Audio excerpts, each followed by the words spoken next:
Wow.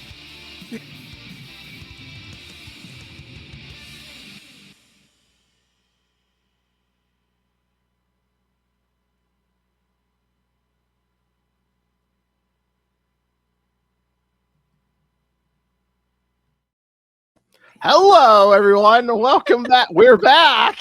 Hello, Lilith. Wow, we actually put 5 minutes into this. Okay, that's right. Yeah, that was fancy. I know. It was fancy. Welcome back. You thought we were rid of us, but you can't get rid of us. Welcome back to the new Capes and Lunatics podcast. Instead of all these various shows over here, and I have to run over here and do this show and this show and this show. Just twice a week, you're just going to get a Capes and Lunatics with all of us. And Tyler should be on his way here soon. And in true comic book, modern comic book storytelling, we will have new number one. This is the new number one, but we also have legacy numbering on it. So all new, all different. But still the same. Yes. So yes, everyone should know me because I was on every damn show. But everyone should know Lilith because she was either on or guested on every show. We got Justin the Owl. Yes. And we got Nightwing News' Kristen. Woo! Yay. And she has a kitty that might show up from time to time. Ooh, so I hope we can see the kitty. Yeah. Oh yeah. Oh, you'll see. As soon as the camera came on, the cat's like, I'm out of here. You'll see the cat. He might jump up in front of her. Oh, I hope so. Yeah. Camera hog. He's just like. I love it. And like I said, Tyler should be on his way soon. Electric Mullet and on his own Krypton report. Tyler. All right, so nobody tell him we all listen to Krypton report for James. Shh. Mr. James. Part of it, love. All right, I'm going to hijack this before we get to everyone else's topic. I can think I've cut back on comic books, but I think I always have to substitute one obsession with another. And the family doesn't help because first Danielle got me something, and then I had to go to a card show with Luca today. So, in the box, I already showed this to Kristen, in a box that Danielle got me like a week or two ago. Look at that. That's foil. It's not lenticular. Maybe on some of it. No, it's not. It looks shiny. It might just be some of the foil there where it's shiny, but it looks shiny. I know. I was like, yes. His little crow brain, shiny, gimme. Exactly. And then today we're at the card show. Look what I got, Justin. Graded in 1990. James, you might not want to get into the card game. You might not want to do this. I remember that series. You'll have no money left. Exactly. Poor Luke is not going to have a college fund. Well, just getting the kid smart. He's going to need those scholarships. No, that's probably going to be it because this is going to go up on the shelf. That's how it always starts. On the shelf over here. Oh, yeah. You're going to have a wall of them. Like Lilith? He's going to whip them out like the DVD cases of the early 2000s. It's just going to be all comic book cards. But no, I mean that was my secret. That was my secret shame I had to relive. I only started collecting these in the 90s with Series 2. This was Series 1, so I was like, "Oh, that was Series 1." Oh wow! This one, yeah, this is the 19. Yeah, the very first. Yep. Yeah, graded and everything. Now, if you could only just get it signed. Who did the art on that one? I don't know. Is that a Bagley? It might be. It kind of looks like it. If anybody knows, you might get a no prize. Let us know. It kind of looks like it. You'd think it would tell you, but no. They never want to give the artist any credit. You know that, Phil. Oh, yeah. Well, especially back then in the 90s. Unless you were like one of the top 5, they didn't care. Google it. I'm sure it's out there on the internet somewhere. I could probably find it if I Google it. There's a thing on the back to scan it, but it basically just tells you like the value and stuff. It doesn't tell you like artists and stuff. So did I'll you keep just you get honest, Phil? Did you just get the cards, Phil, or did you get anything else? Well, I just got this. My son got the rest of the cards today. But okay. Yeah. What's he trading? What kind of cards is he into? Well, of course he likes the football, basketball. he dabbles in like baseball and soccer a little bit. We've gotten some WWE cards as well. All sports ball, gotcha. Copy. Yes. It skips a generation. It pretty much does. I mean, he can sit there and talk sports with my dad. He's 12 and he can talk sports with my dad like he's an adult. They're talking about. Do they all root for the Pittsburgh's teams, or are there divided loyalties? Nah. My son has no loyalty. He's just like, well, he likes the Vikings because of Justin Jefferson, but he's pretty much just like, who's winning? Okay. Fair weather fan. I see how it is.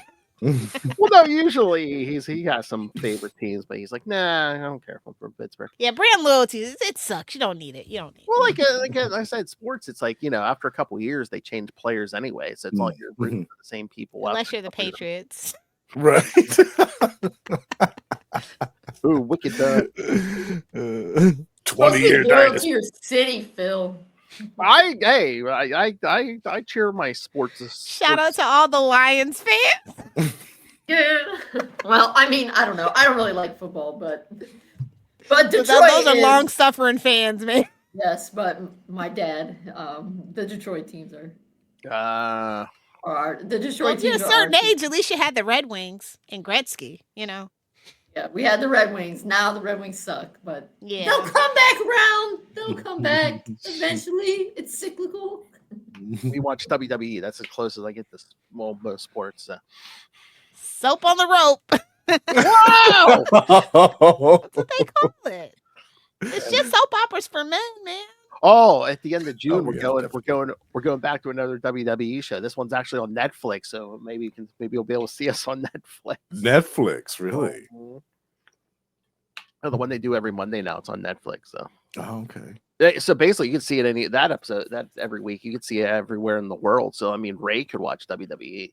I saw there was some wrestling on Tubi the other day. I thought, what is going on here? Oh, is it the AEW or no? It might be another WWE. What is that? It was it wasn't the WWE. It was Evolve. Was it Evolve or something? Something like that. It's it was very beginning when people are trying to get in Lilith. Yeah, it's like the minor leagues. It's like the AAA's. Okay, they kind of have a little, because they do that, and then if they do good there, they kind of shoot them up to NXT, which is another minor league. Yeah.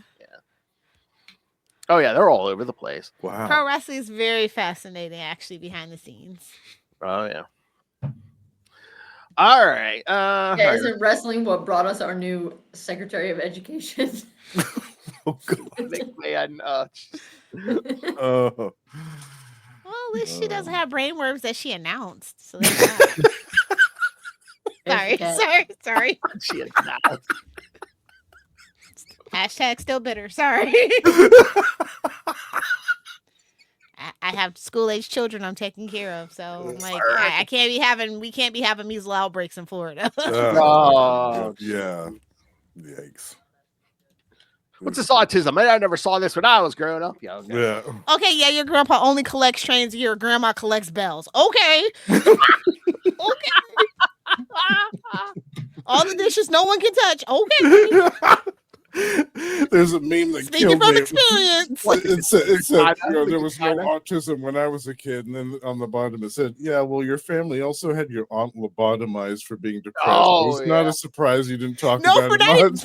What's the line from Girl Interrupted? For not going to college, you end up as a woman, you end up in a mental institution. Yeah.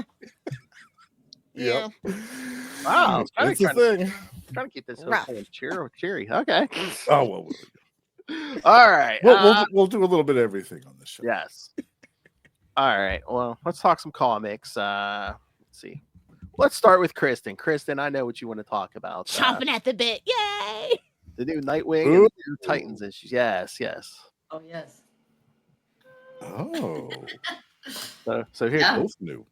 So, all right. So, well, okay. This is weird. Okay. So, yeah, here's our Nightwing news segment, kids. Dang. All right. I actually thought that this one was pretty diggity dank. It was back with the artist who did the oh yeah. Well, they were trying to do that medievally one, which I was not. It could have been more medieval than. Yeah, you got to go all in. Exactly. Can't be on the middle. Can't sit on the fence on that one. Well, I mean, most projects could go more medieval for you as you lecture on that. I mean, 100%. Yes, 100%, 110%. But I thought it really worked with this. So the cover is kind of misleading because it's not really about her. Get out of town. But I thought it was a cool diversion that now we've got kind of I assume this must be like a fill-in issue because it does. That's why it kind of seemed weird to me because it was like we're going this big gang war, tensions are building. Then all of a sudden, and especially for issue 125, also it almost seems like a fill-in with like Maggie Sawyer for the most part. Which again, it wasn't a bad story, but it just kind of seemed like to stop the momentum or something. Right, I think they're trying to sabotage Nightwing as a character personally, so that more people will go back to Batman. That's my personal opinion, man. Well, I think we're renumbering though too because Superman and Batman are renumbering by the summer, so I just feel like it seems that maybe the next issue that it was supposed to be, maybe the art wasn't ready in time or something, so. That I don't know if this was going to be the next.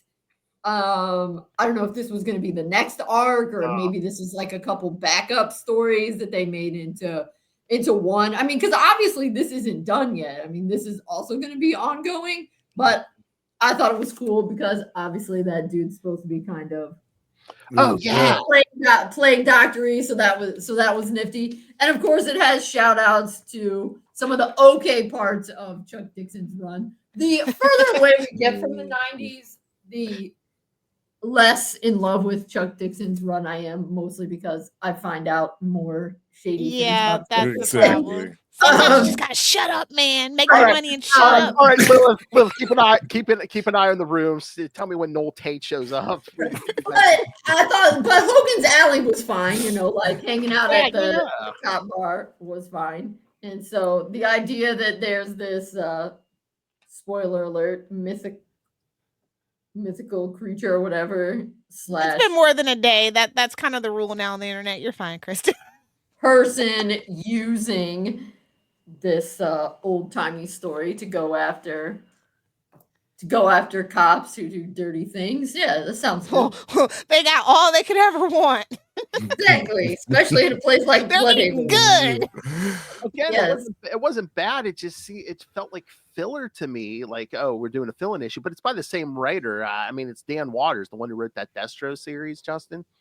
Oh, yeah. Right, that's why I said I feel like this. Well, and because it was the art that was in the backup issue when they did that, 13th century one. I'm wondering if this plan was going to be a couple backup stories.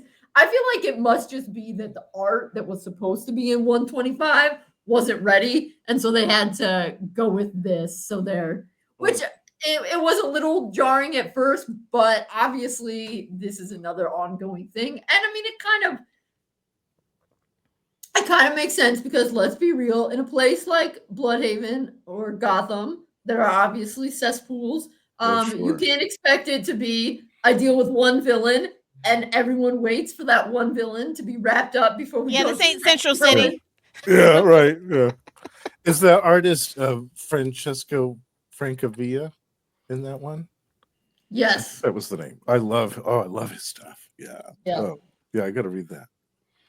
Yeah, it worked really well. So yes, aside from on the cover, I expected one thing, and then I read it, and that wasn't it. But I thought it was good, and I liked it. Nice. I just wonder maybe they're switching artists too, because I know when they do a fill-in, sometimes we're like, oh, hey, this fill-in's better than the actual regular artist in our, for our taste.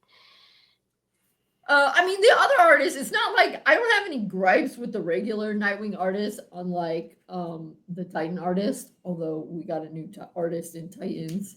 Who's the new artist? Now it's.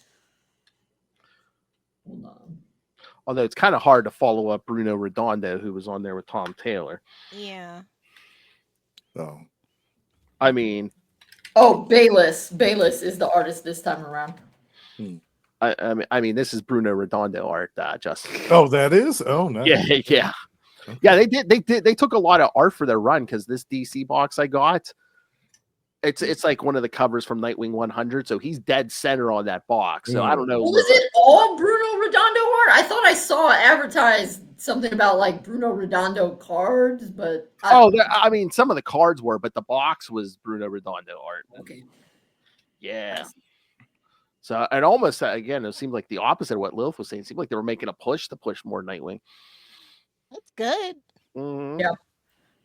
Well, yeah, he's not a emotionally stunted dick like some people. Exactly. It's like if you're not gonna let Batman grow up, at least let Dick grow up. Exactly. Hey, Batman, my favorite character. I know everyone knows that drop. That pillow princess. You talk about Batman. Well, anyway, I was satisfied. I was satisfied. So now I look forward to seeing what's going to happen with the gang war and the robots, and also what's going to happen to the dirty cops. I also thought it was kind of cool how the one cop that gets killed like wouldn't fit your traditional definition of dirty because he's not corrupt, but he's a douchebag anyway because he always does just what's allowed.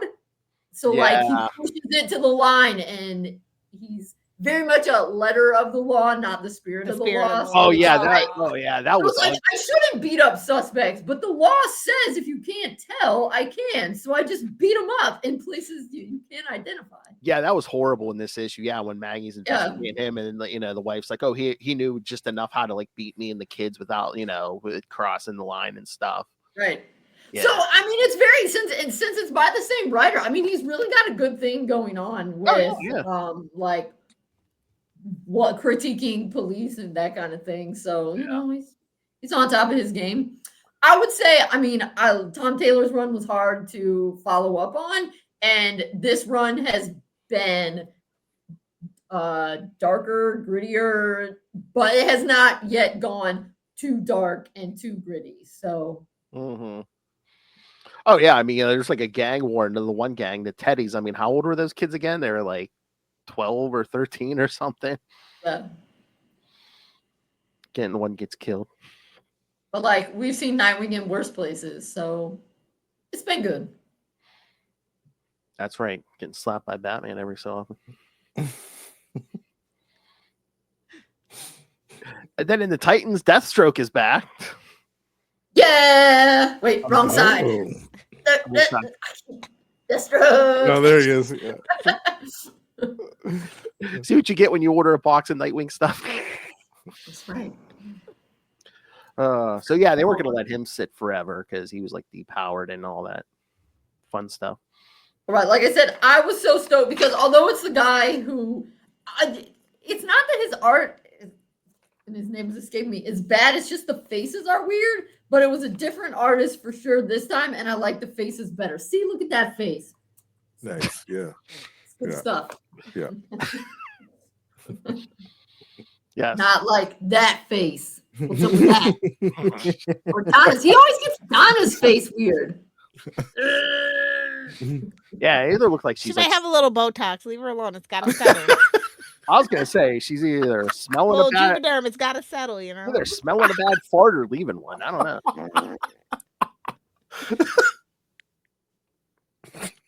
The faces on the inside are more normal. That's a good artist. Yeah. Good. And again, that's another. I mean, again, just the whole game is tough to follow up on because Tom Taylor was writing Titans and Nightwing when he was on there. And now, both of them. I like when that happens. It gives it a little more consistency. Yeah. Continuity. Now you got two different. And you can do writers. crossovers a little more easily as well too. Yeah. I never understood why they didn't ever make Starfire a regular part of Nightwing's supporting cast. Too much Babs drama. Like we just don't need that. She's just better off in Titans doing her thing than I think I feel like once they moved him back into the Bat family, it was like it's too hard. We can't have aliens. We gotta keep it a little more grounded than that. Right, it's too hard to explain. Meanwhile, Blockbuster shows up every quarter. Right. He's dead again. It's funny. Rebirth starts after New 52, and it's like, oh yeah, remember this guy who got shot in the head? Oh yeah, he's back. I mean, to be fair, Jason's showing back up. You know, anything can happen in DC. It's fine. It's fine. Well, this time Blockbuster had his heart ripped out. So come back from that. Well. Oh, yeah. It's possible. Somebody get Man-Bat on the phone line, please. He can fix it. I believe in him. Oh, good. There's always a way. And then you have a boombox, some other tube. Who knows? Mostly just setting more stuff up. Deathstroke's out to get them. The art is better. I mean, Deathstroke as a Titans villain has always kind of it's so weird to me, but I like it. But it's like kind of weird when you step back and think about it. It's like you got beef with teenagers, bro. Right? Why is this old man who's supposed to be the world's best assassin? Right? Yeah. My lord. Yeah. He's mad at a bunch of kids. I mean, and the worst part is, just for like revenge purposes. But who repowers him? Terra. Yeah. Oh, yeah. Well, I love it then when he keeps showing up in, and it might have been Dixon's run, but it's back in the 90s, early 2000s. I don't know. There's this one issue where he comes to Bloodhaven and he's in Dick's apartment when Dick gets in, and Dick comes in and Deathstroke like picks him up and is like, "Hello," or whatever. Oh no, that was my god! Yeah, that was Devin's run. It's like your uncle comes to visit you, and they're like, "Oh, look how big you've gotten since I saw you last time." That cracks me up, and I love it. And the biggest injustice, they skipped this month. We didn't get a Batman and Robin year one by Mark 8th this month. Yeah, what the heck? I don't know. That was like a knife to my heart. Yeah, because that week these came out, Kristen's like, did we not get a Batman and Robin year one this week? I looked it up and I was like, I think a lot of things have kind of been falling behind because of, behind the scenes stuff. Yeah. Oh. I mean, no, it's not really Diamond because they do Image and DC do Lunar. And it's really the little smaller ones like Dark Horse and IDW and stuff that have like really were dependent on Diamond. But I just think that there's like a lot of like potential strikes that might be going on with like UPS, FedEx, even USPS right now too. So there's like I know my mail like just all around has just been kind of like slow and late. Mm-hmm. And your hub is really bad. It's been bad for a couple of years. The Pittsburgh hub. Oh, okay.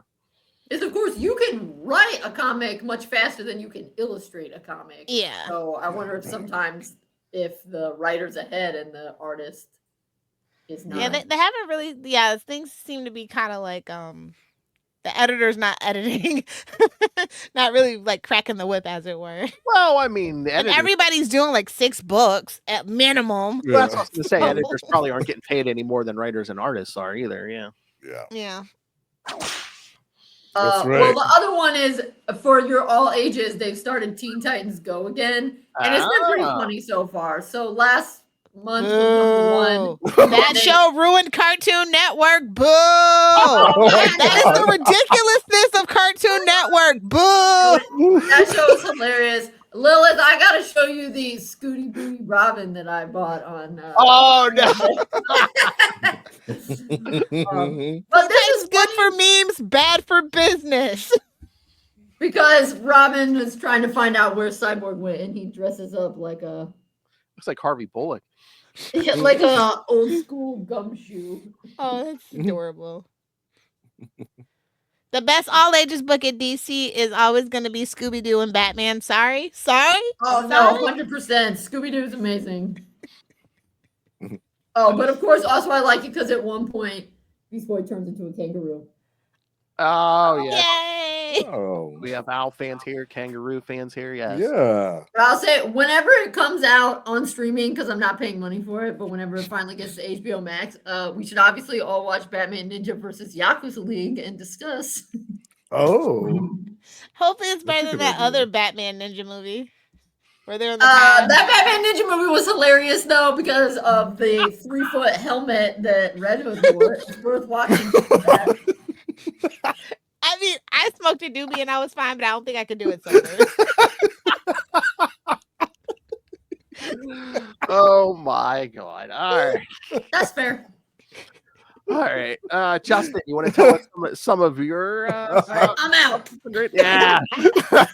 Yeah. So, you want to tell us?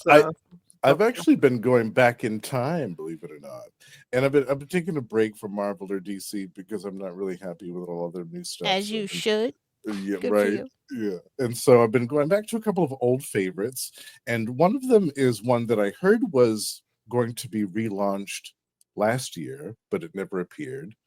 So I was kind of waiting for it. But it's a comic series called Whisper, which was created by Stephen Grant back in 1983, and it's really, I can't really describe it in a way that does it justice, but it's not really a ninja. I mean, she's not a ninja per se, but she's been trained in martial arts, and she just kind of inherits this costume, and all of a sudden her life just becomes this maelstrom of chaotic madness, and she just goes from one extreme situation to another. And but the thing is, she's extremely resourceful and extremely adept at whatever she's doing. She overcomes pretty much every obstacle, and it's just amazing. The way that Stephen Grant ties all these stories together is really great. And this is also back in the 80s, so there's a lot of Cold War stuff going on, a lot of nuclear bomb proliferation stuff going on, a lot of how things come back around. Oh yes, definitely. Yeah. But just the way was that Russia our enemy back then, though? Well, depends on who you ask, I guess. Yeah. But yeah, I can't say enough good things about Whisper. It's one of my the cover's got favorites. side boobs, so it's got to be awesome. Absolutely. The art's great. In the first year of the title, we got some of the very early artwork from Norm Brayfogle, who went on to do, Batman and other great things, Archie and all that. I was gonna say I saw Norm Brayfogle on there. I'm like, oh yes, yeah. He does about, I think, 10 or 12 issues, and it's excellent stuff. Very dark, though. I mean, I started reading this in high school. I picked up a whole bunch of back issues because I saw that Norm Brayfogle did the artwork, and I was interested by the covers. They looked cool, and I thought, wow, if I had read this back when I was a kid, when these originally came out, I probably would have been traumatized. They're very dark and very gritty and very hard-boiled, but they're fantastic stories. I can't say the art looks that art from that cover looks good. Yeah, that's a Michael Golden cover. Yeah, but yeah, just a fantastic series. It went on for about 37 issues, and they collected it in a series of omnibuses. What's the company behind this? The original one was, I think, Capital or something like that, but then it went to First. Okay. Which is where it went, where the original series kind of stayed for the rest of its duration. So there were rumors that it was going to come back last year, that there was going to be a new series, and I was really excited. But was it like a Kickstarter, or were they going to do like a whole main thing? Or I think it was a Kickstarter. Yeah, okay. I don't know if it's still going or if they're going to do like a limited series, mini-series. I'm not sure, but I've been patiently waiting, hoping that it comes one of these days.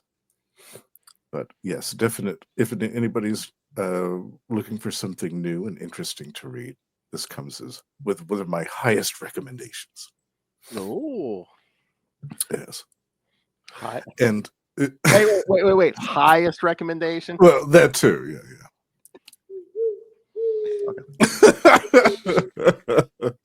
In addition to that, I've also been reading one of my other old favorites that I discovered back in high school, a Marvel UK book. Or actually, no, it's not even Marvel UK. This is back before Marvel UK. 2000 AD used to publish some fantastic serialized stuff. And one of my all-time favorites is this crazy thing right here. Nemesis the Warlock. Written, like a blacklight poster, Justin. I know. Written by Pat Mills with art by Kevin O'Neill. And the artwork by Kevin O'Neill, the first time I saw it, I thought, oh my God, I've never seen anything like this artwork in my life. And most people might know him from the League of Extraordinary Gentlemen stuff he did with Alan Moore. But this is just completely off the chain crazy stuff taking place in the future on where Earth has been renamed Termite and is now completely xenophobic and hates all aliens. How far-fetched! I know. What a concept, right? Visionary. I mean, the termite part is the far-fetched part. Wow, yeah. Right, yeah. But they're going on this crusade to purge all aliens from the universe and go on this galactic crusade of conquest. And Nemesis and his group of aliens stands in their way. This is a group of freedom fighters called Credo. And the whole series is just his travails against the leader of the termite people known as Tomás de Torquemada, who is named after, of course, the infamous Inquisitor General of the Spanish Inquisition. But it is just, I can't really describe it in words that do it justice, similar to Whisper. It's absolutely crazy. The artwork's amazing. It's so detailed that every time that I read it, I'm picking out something new that I didn't see the first dozen times that I read it. And that one that I sent the picture to Phil for is the definitive edition, which has all of the artwork reproduced in this largest, I think it's the biggest format that they can do with those black and white reproductions. I don't know the exact dimensions, but it's the largest pages that you can get where you can actually take in all that gorgeous artwork. Those oversized editions. Love it. Yes. Well, I mean, the tagline on there, hellish tablatures of violence and grim humor. Yeah. Wait, can we use that for our tagline? Or? Yeah, there we go. And that does it justice, really. Yeah. Hellish temperatures. There's about 5 volumes of this out there. So if anybody's interested in checking it out, it went on for several years. It started in 1980. And yeah, it's absolutely one of my favorite things. I just love it. It's very British. That's the warning. That's the definitely one disclaimer that I should add. If you're not familiar with British comics, definitely. Is 2000 AD the company, or is that the larger series in Nemesis? The Warlock is part of that. That was the title, and they had a bunch of.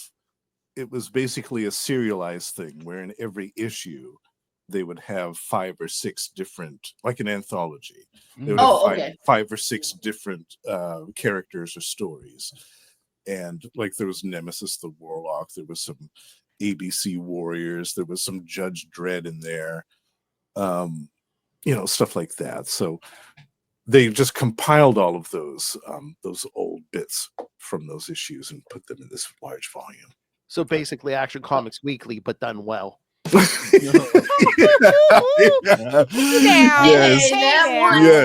Take it easy. Hey, Mark Wade was like an editor on that. Even he says that was like a shit show. Okay. So. That one story with Dick and Roy, that was pretty good. Yeah, the Nightwing stuff wasn't bad. I'm just saying the general. I don't know about the other stories. Green Lantern stuff. Yeah. He'll still get the shakes. I love the tunnel vision. Yeah. Who? Me? But yeah, 2000 AD ran from 1977 to 2011. So wow. Yeah, that was quite the series. Very popular in the UK. Yeah. All right. They didn't have a lot. Making his appearance, Mr. Tyler Patrick. Hello, hey, sir. Tyler. Guys, sorry I'm late. Just the podcasting nature of some things just get disorganized. People run behind late and then push. Bravest man in the world. He's trying to blame Mr. James Cole for being late. Oh. So we just wait. Why are you Superman blue? Is Phil Superman red? No, that's James. That's me and James. This is why the name just stays there. Just never change it. Yeah, no. If he turns his light on full, that room is just covered in Superman stuff. Oh yeah, I'm just basking in the glow of my. Let's see if I can turn this here. Hold on. That's my Superman light. Oh wow. So I'm just basking in. He's just recharging in his Fortress of Solitude. No worries, guys. Because when I started recording with James, the sun hadn't set, and then I've just been sitting here and the sun set, so it's there it got darker, so it threw it all off. So there we go. Just more of the room, but nice. What up, everybody? It's good to be back in Phil's new format, launching his new. Thank you. Yes, we were just talking some comics, talking some stuff I've got recently. Ooh, nice. Yep. Nice. We got to keep an eye on that addiction, Tyler. We got to call him out on it.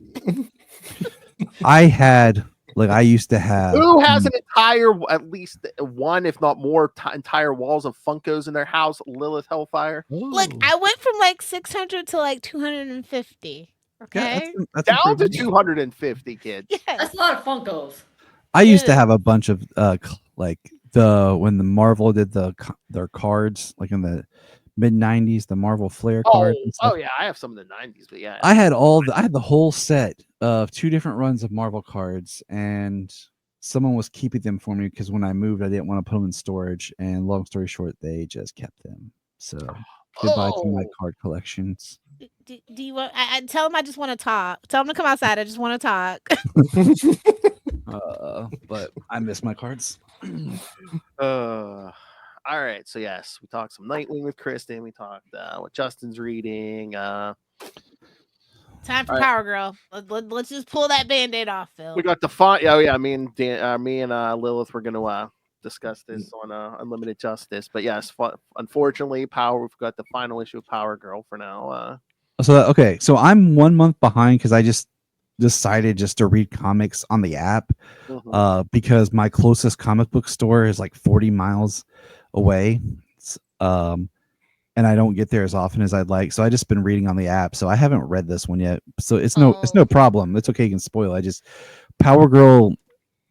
To me, Power Girl's a character that just is so convoluted.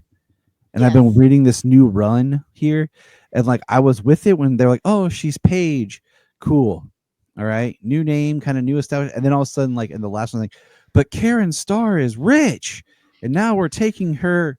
I'm Karen again, and I have all of her money, and I was just I'm so lost. This is supposed to be the start of a new arc, and they had to wrap it up on one issue. It's so unfortunate. I thought that this book was doing pretty well, so I was very shocked that we got the last minute rug pull.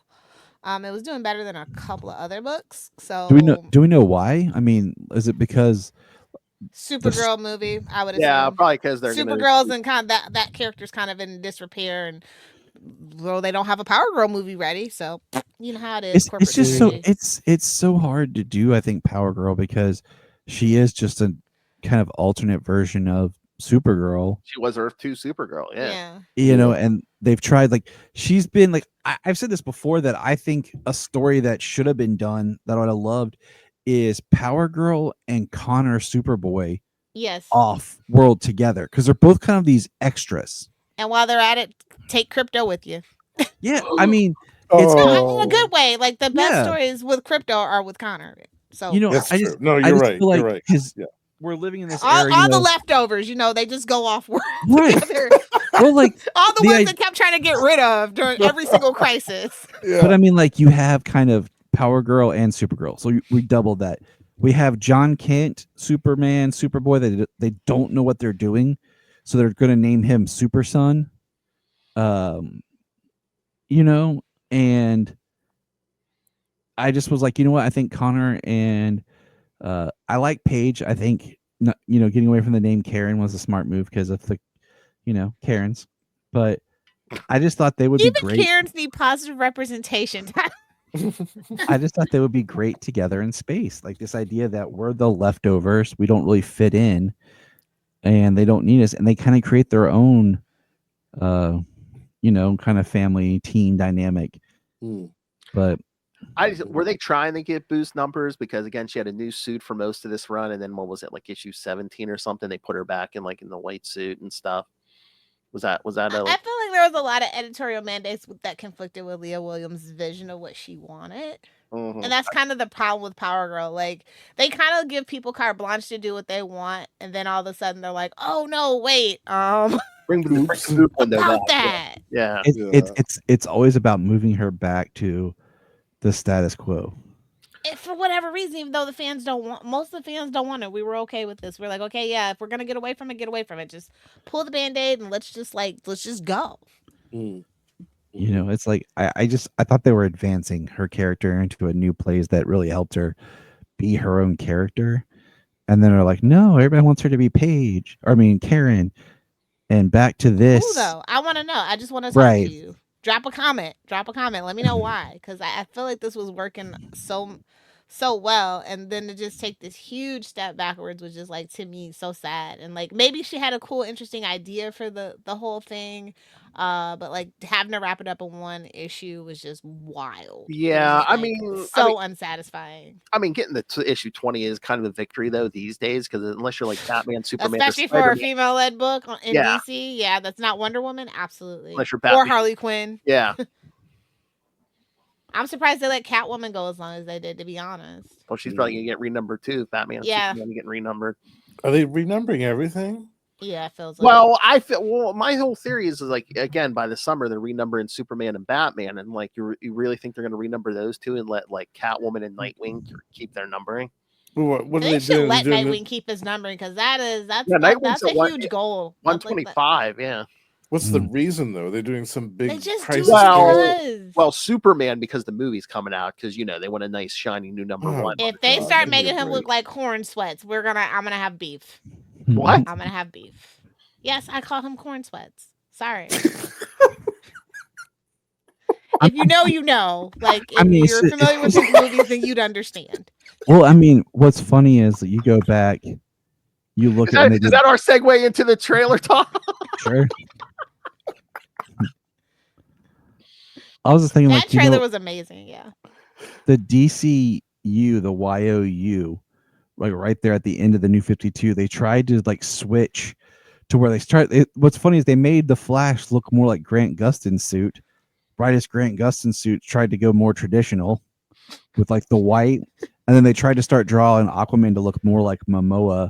Yeah, and they were and then they were like, "This isn't going to work." Rebirth. Don't call it a rebrand. Call it a refresh. So I said Rebirth.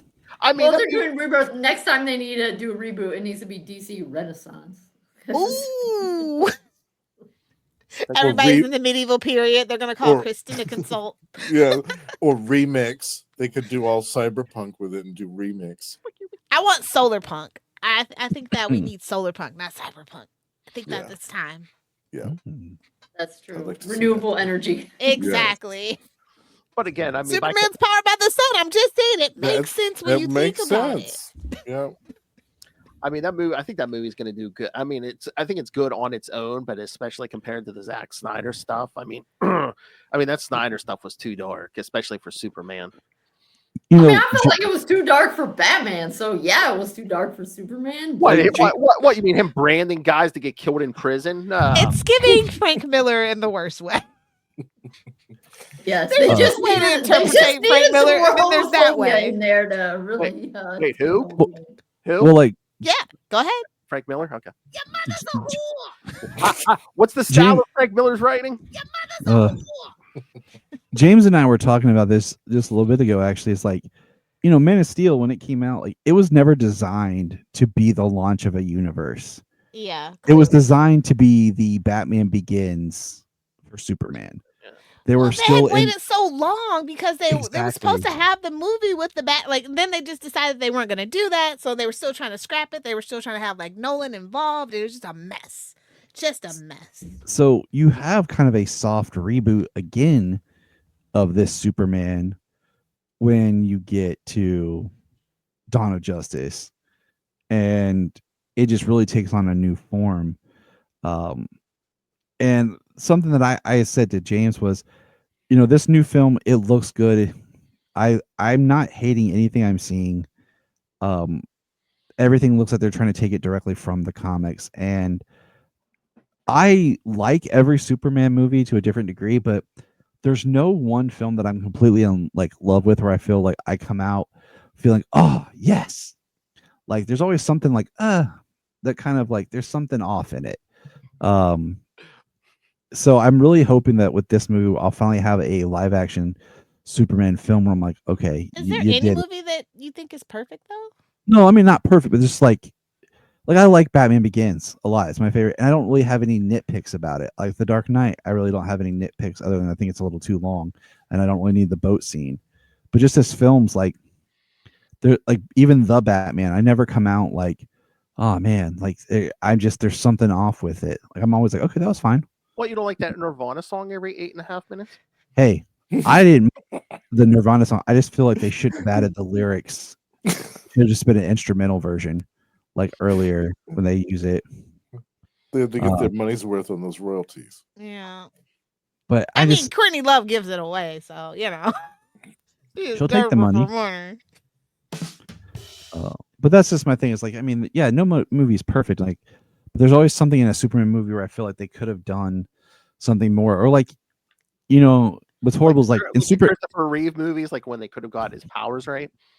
Well, like in Superman, the movie, once we get to after the first night out, I think it dips. Like I enjoyed Gene Hackman's Lex, but like the whole stuff with him and Tessmacher and Otis, like with the missile, I think the movie just starts to lag and suffers. And I feel like I'm in a different movie now, and I'm actually kind of like checking out at that point. So it's I'm saying like I think everything dips a little, and there's parts where I'm like, okay, all right.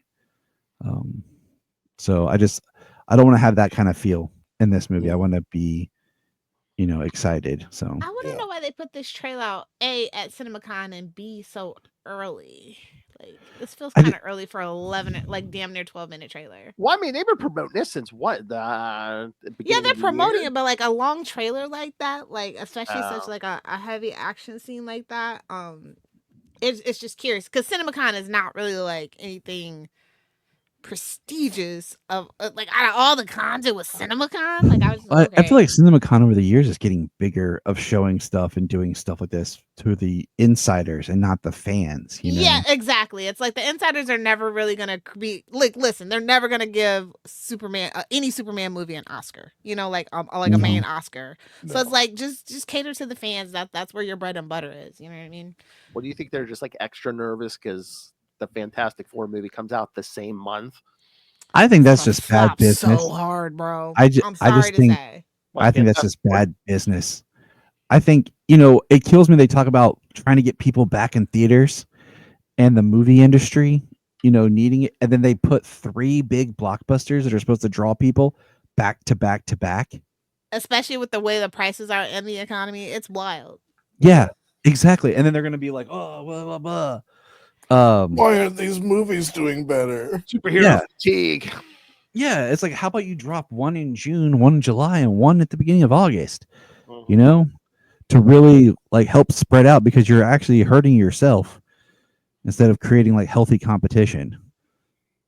So Hollywood's on the way out, man. We're gonna find it's gonna be all AI slop, unfortunately, in the next 10 years because they can't figure it out. They can't get their stuff together. So and I feel like one of the biggest jokes is when people are like, we should run stuff like a business. Have you ever looked at how businesses are run? It's terrible. Especially Hollywood. Everything's upside down technically on the balance sheets. If you know, you know.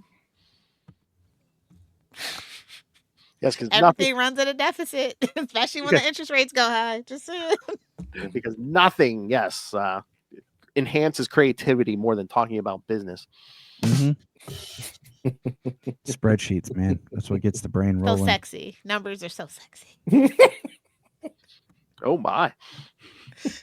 But yeah, no, I just was like, I loved the trailer. It was just really curious where they dropped it and when they dropped it. And then it like took, I think it was actually a whole week for actual, like the rest of the fans to actually see it.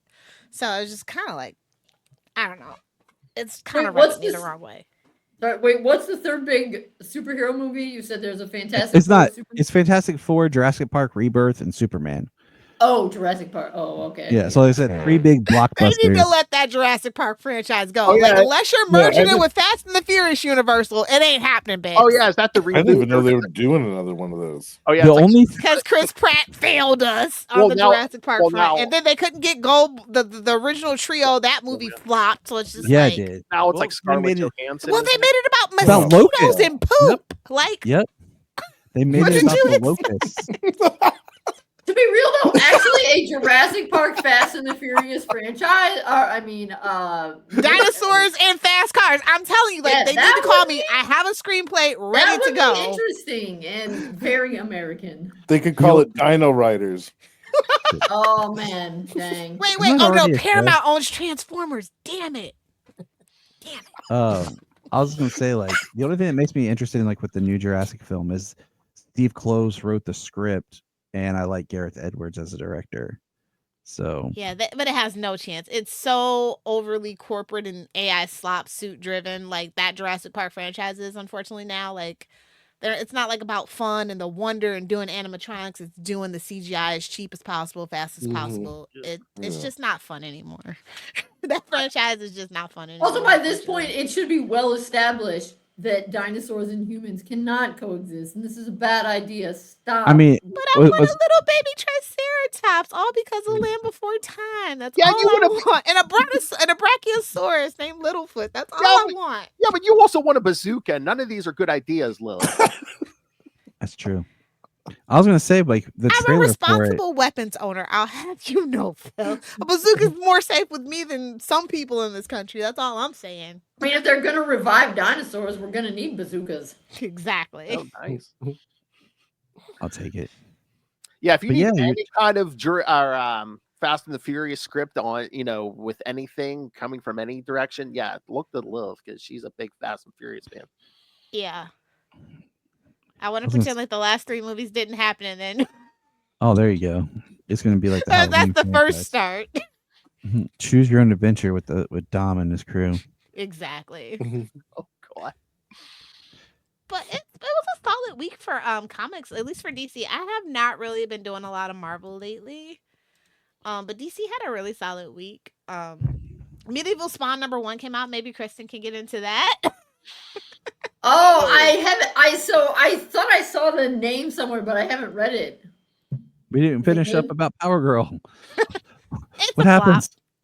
I mean, unfortunately, they resolved it kind of sort of weirdly, though. Yeah, I mean, there's no like big revelation, Tyler. It's really like just tying it up quick, and it's like, again, it would be fine, but they just like cut it, like tie it up really quick. So, like waka waka waka, let's be friends.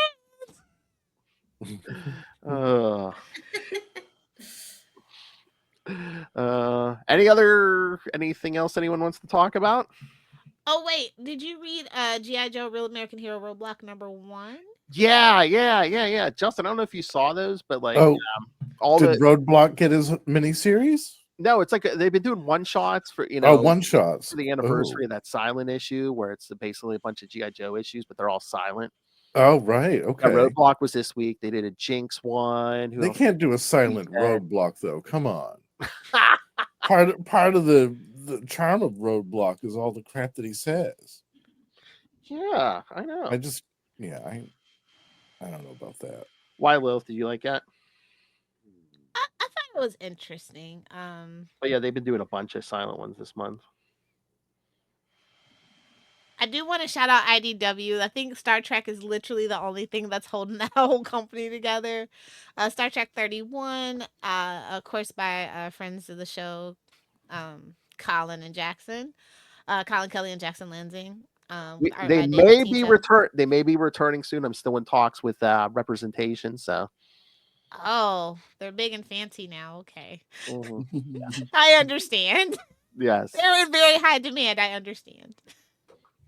Oh, hey, it can't all be DG Chichester. I get it. Oh, well, yeah. But no, it's about the lore war, and it's part 3. It's so good. Like, because, Cisco is, like, the main guy in this particular Star Trek book, so that's why I love it so much.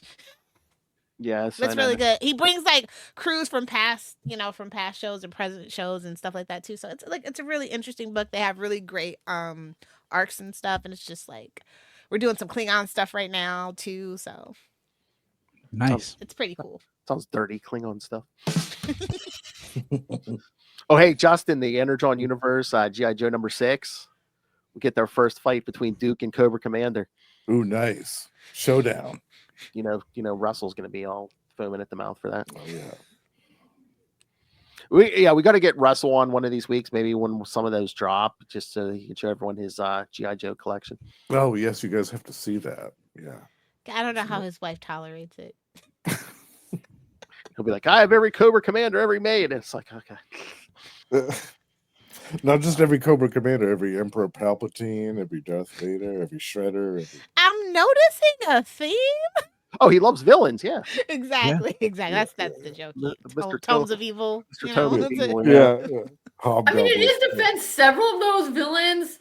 Palpatine did nothing wrong. I'm sorry. I mean, Darth Vader, it's just classic. And Shredder, I mean, a very distinctive guard. Absolutely. Well, I mean, at least he was being voiced by Uncle Phil, yeah. Exactly. Yes. Howdy, that's the best. That is the best. That's the young man right there. Howdy, y'all. So how are you and Justin and Phil, how are you guys feeling about the Marvel lineup lately? Like, I feel like it's been kind of a little bit floppy. With just in general, the lineup, like, I'm not really feeling that Eddie Brock Carnage. New really? Champions. No, I haven't been reading New Champions. But even the Deadpool Wolverine is not great. I did like Predator versus Spider-Man though this week. Oh, you did? I did read #1. Yeah, that was all right. And again, I mean, like, I just want a fun comic book where I don't have to think too much, where I don't have to go, well, that's not canon. Well, listen, you know why you like Spider-Man versus Predator? It's not in continuity. They're still married. Exactly. That's exactly my point. Hey, you'll be proud of me. I read Spider-Boy. So really? I just was curious about it. Why don't you take it easy on yourself and put your nuts in a vice? It was sad. It's okay. Like, the first couple issues are okay, but like, it just gets worse and worse and weird and creepy. I read the first two. It's Dan Slott. Of course, it's gonna get creepy. Bailey's just too young to be doing stuff, especially with Madame Monstro. Like, I just don't like it. It just doesn't sit well with me. Basically, Kristen, it was one of these things where reality gets rewritten. Before Spider-Man didn't have a sidekick, now he does after reality. Allegedly. Yeah. Yeah, it was interesting. And he doesn't have webs. So, like, that was interesting, too. Yeah. And then he's like an actual spider. It was weird. Dan's a weird guy. Actual spider, but he doesn't have webs? Yeah, it's interesting. That seems like, but it's like really sad too. Biology. I felt bad for him the whole time. I'm like, dang, kid. You know what we didn't discuss since we did this, Lilith. I was right. It was confirmed. Mary Jane is the new Venom. So yeah. Once again, what? Right? Yeah. Eddie Brock, Carnage symbiote, and Mary Jane Watson is the new Venom. God, they just need to give it up. It's like, you'll do everything with Mary Jane, but let her be married to Peter. I swear. Yeah, exactly. Yeah. Maybe Venom. Like, her Felicia right off into the sunset. Like, I need Jackpot, Black Cat. They can go off and do their own thing. If you're not gonna respect Mary Jane, and like, come on, giving her a symbiote, like, come on, that's nuts. I think that after being Jackpot, that's crazy. I think how many times have they killed her and brought her back to life? Yeah, was the last person to have a symbiote. Like I said, even the Osborns got symbiotes. Both of them. If I had a nickel for every time an Osborn got a symbiote, I'd have 2 nickels, but it's weird it happened twice. Or amnesia. Well, that's just the family business at that point. Yeah. But yeah, I mean, that's the thing. They give everyone that symbiote. That's bad. I thought it would have been more interesting if it didn't have like a host. And it's like, yeah, I'm just a symbiote, no host. What you gonna do now? I want some of my favorite characters to be with redheads. I want Spider-Man married to Mary Jane. Nightwing, just marry him off to Barbara Gordon already, please. Yeah, when are they gonna do or Starfire? Either way. Because again, Batman's too emotionally stunted to actually be in a committed relationship. So let's give it to Dick Grayson. Yeah, he deserves He's too emotionally stunted to even be a good dad. So anyway. Depends on the writer. Sometimes he manages. Dick's a better father than Bruce. Come on. Of course. better than Batman in every way, obviously. Mm-hmm. Well, like, he's the fulfillment. He's the thing that Batman can never be. But, like, I think a lot of times, like, the suits at least forget that. That's the promise. Nightwing is the promise that Batman kind of birthed into the universe. And I think people that needs to be, like, in the Bible at the top. It's like, yes, Dick is better than Bruce in every single way. No. And don't you fucking forget it. I think there's a drop in there somewhere. Well, I think the biggest part of the Dick Grayson story is he represents, like, you can go through the same tragedy and come out on a different end, where Dick has learned to heal, grow, love, and move forward. Bruce constantly tortures himself and is forever trapped in the moment of his parents' death and can't get out of his own way, where Dick has been able to move on. Mm-hmm. For sure. Amen. On that note. Oh, a little sobering up. It's time to go. All right. We got a bunch of stuff coming up. Yeah, we covered all kinds of stuff. Well, no, I mean, next our upcoming episodes, we got a lot. Who's watching Thunderbolts? I am. No. I actually am more interested in it now because I've heard positive things, and plus, I enjoy just going to the movies. Period. And Solomon wants to see it, so. Oh, I was gonna say, well, if you enjoy the movies, I recommend Sinners. I thought it was a really good movie. I'm trying to get there. Just Janine and I just haven't been able to get our schedules to line up with someone to watch the kids so we can go. Yeah, I want to see that. Yeah, it's rated R for sure.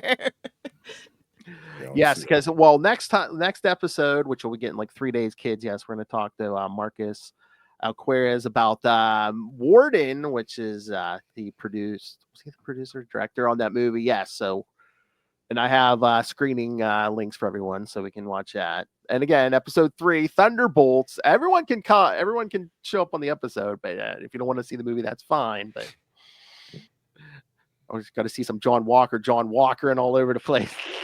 Yeah, I'm definitely not seeing this movie. I saw the preview for it when I went to see something else, and I was like, yeah, I'm like 10 Marvel movies behind. So I've called this movie The Leftovers for quite a while. Yeah. My thing was, when I saw the first trailer for it, I had no desire to see it. But then the second trailer looked better, and then the most recent trailer, and then some of the things I've seen come out, I'm like, okay, I'm more interested in it now.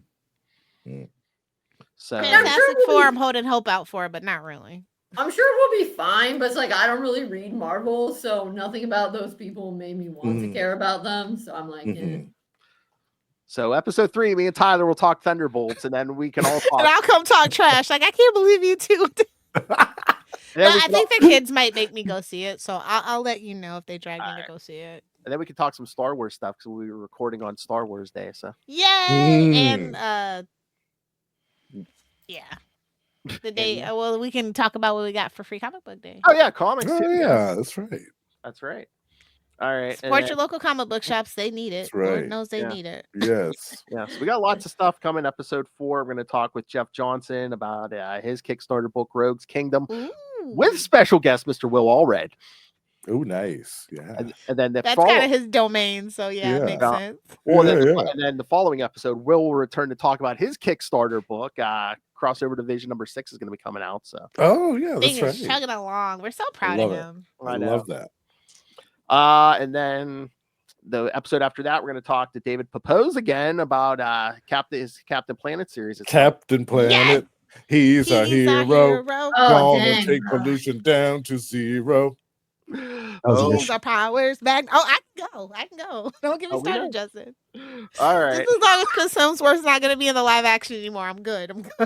And then Lilith, the episode after that, these 3 are going to get to experience a Chichester chat. Ooh, boy.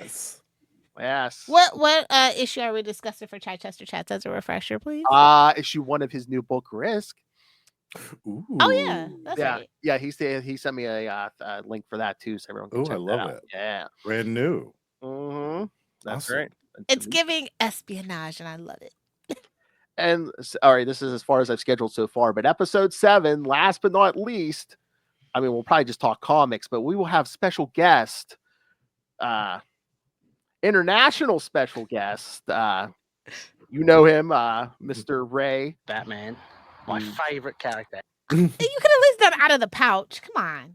Oh. Yeah. Boing. Oh, kangaroo. You guys are hilarious. All right. I wonder. Did you see? I guess is it Moon Knight Fist of Khonshu number 10? That's supposed to be Legacy 250. I'll have to check. I want if that's out by then. We're gonna definitely have to talk to them about that. Yeah. But we'll talk whenever Moon Knight's on. All right. Okay, wait. Just one more recommendation. I totally forgot because it's a DC book. Y'all need to be reading Last Days of Lex Luthor. It is such a good book. I love me some Lex Luthor, but like I feel like this is the book that's gonna push Lex Luthor over the edge with the mainstream. It's so good. Yeah, I haven't read 2 yet because I was waiting for 3 to come out. Well, 3 just came out. And it just came out. I just want to go pick it up because I bought 2 and 3. I just got to get to the shop. Like I said, it's far away because I want to sit down and just read 1, 2, and 3, considering that it took almost 2 years for parts 2 and 3 to come out. Mm-hmm. You know, they had to re-release issue 1 because it had come out so long ago. And Mark Waid and Brian Hitch, though, like, ugh. Yeah. And again, the price tag's a little steeper, but just because it's one of the larger Black Label books. Yeah, it's worth it. But it's good. Yeah, it's Mark Waid. Yeah, Brian Hitch. It's a great combo. Yeah, and I mean, it's kind of, I feel like in a lot of ways like a spiritual sequel to Birthright. So like I just recently reread Birthright to dive back into this. So it's kind of like a call out to the Silver Age Superman stuff. Yeah. Which again, it seems like Mark's doing that all over the place. There and one of the best. I mean, like Golden Age is goofy, but I feel like Silver Age is like where like a lot of the famous stories kind of lie and stuff. So it makes sense. I think that is the best era for Superman morally. Golden Age stuff's pretty good. I mean, it would be. It's a little goofy, but I love it. I think it'd be fun to like go back and like tap in and do some more like Golden Age vibe Superman stories, like you know, when he was more depowered and he really was the champion of the oppressed. Yeah. And just kind of go that route. It'll be fun to do. Yeah. I'll punch some Nazis. Yes. we need more of that. We need a reminder that's what we're supposed to be doing. Yep. Yes. I feel like Mark Waid is subtly trying to turn a lot of DC stuff back to like a lot of Silver Age stuff, especially in that World's Finest book. Yeah. Oh yeah, Kristen, did you see World's Finest is now crossing over with present day Justice League Unlimited? I did see that, and because I read it because I'm still getting it, and there was a profound lack of Robin in the month, and I was sad. Unfortunately, yeah. All right. Like I didn't spend my $3.99 to read about not Robin. That's right. It's dickless. It was. All right. Anything else? No. Nope. Sorry to derail. Sorry. All right. Oh, you guys are gonna love this. All right. First we'll do show plugs. All right. Never mind. No, I haven't. Shut up, Lilith. I swear it takes me 2 seconds to do something. Lilith's like, you effed up. So I'm like, no, settle down. Sorry, I'm just channeling my inner Danielle. Yeah, one wife is enough. All right, kids. Yes. So look at that. Gave you the schedule. Gave you a comics talk this time. So send us your thoughts on anything. Send us questions for our upcoming guests. Especially please send in your Batman questions for Ray. Email us CapesandLunatics@gmail.com or call the voicemail 614-382-2737. That's 614-38-CAPES. And you can find us all over your favorite social media accounts and even the ones you hate. Make sure you pretty much support us by buying merch at TeePublic or Spring, or again Lilith and her subtle suggestions. Just rain random money on us through the Cash App link. It's the best way to support us. Make it rain. Next to liking, comment, and subscribing, of course. That's right. Or, of course, if you want something for your money, subscribe to the Patreon, which, again, Lilith and I have been doing a bunch of uncensored stuff. If you guys want to do a Patreon episode, let me know. Oh, yeah. Completely uncensored. Doesn't have to be comics or nothing. Yeah, so just whatever you want. We got to get some of these guys in on this, that, or the third. Yeah. Oh, yes. That's fun. Yeah. Exactly. So, subscribe to, Capes and Lunatics Plus. That's right, kid. It's the Is that really what it's called? again, it's the hip new app. Yeah, come on. Isn't Plus always what you have to add to everything now? The boost. Yes, that's right. Yes. I prefer Capes After Dark, but whatever. Well, when you do some of your naughty talk, that's Capes and Lunatics After Dark. It's on Capes and Lunatics Plus. Boy, if we really had an app, we could fool people. All right. All right. And Lilith is antisocial, so she has no plugs. But go touch grass while you're listening to the podcast. That's my advice. That's smart. Almost rhyme. I swear it almost rhymed. All right, kids. Look at this. Watch this. All right. Oh, wow. That's right, kids. So slacking. Jeez. Love it. Justin. You've been working overtime, Phil. Yeah, that's impressive. Justin, tell everyone about the Lost Library of Legends. Yes, you can find me every month over the Lost Library of Legends, talking about some obscure and forgotten comic book from the past 40 years. Currently, I am doing a multiple-part retrospective on a title from the Malibu Ultraverse.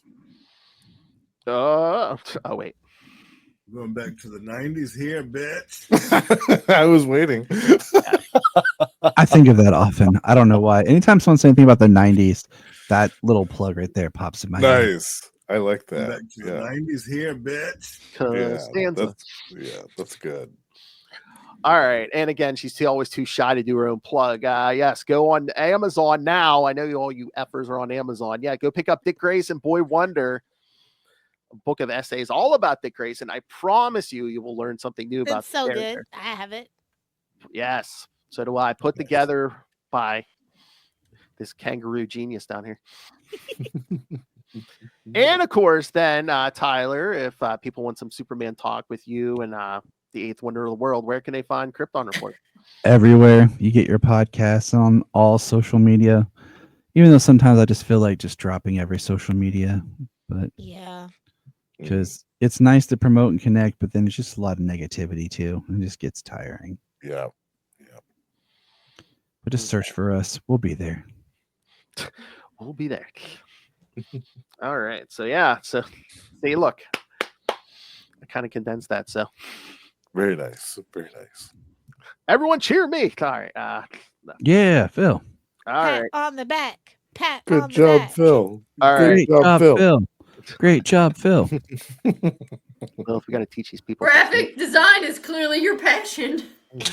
I like it. I wish I could do that as a job. But Lilith, make a note, Lilith. We have to teach these kids about sarcasm.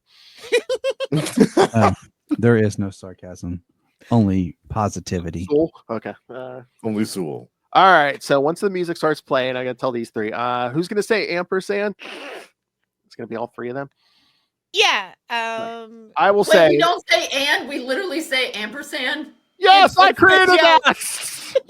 Okay. All right, let's do it. I'll say we have been your capes, and then you three say ampersand, and then I say lunatics because that's very on brand. So all right, let's do it. Of course. All right.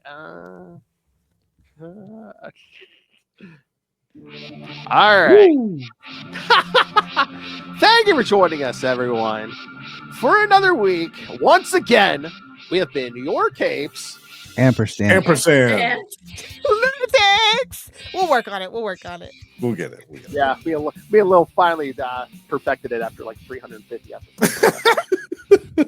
355 episodes. That's only the rebrand. That's a long time. So yes, every episode you should have the five of us, a special guest, and the ghost of Charlie SR. That's right. The puppet. I'm sorry. Haunting us for the New Jersey afterlife. Is that different than the regular afterlife? I don't think so, honestly. New Jersey was purgatory. It probably was. No, I thought he said when New Jersey was good. He would remind us that it was the Garden State. He was quite the contrarian.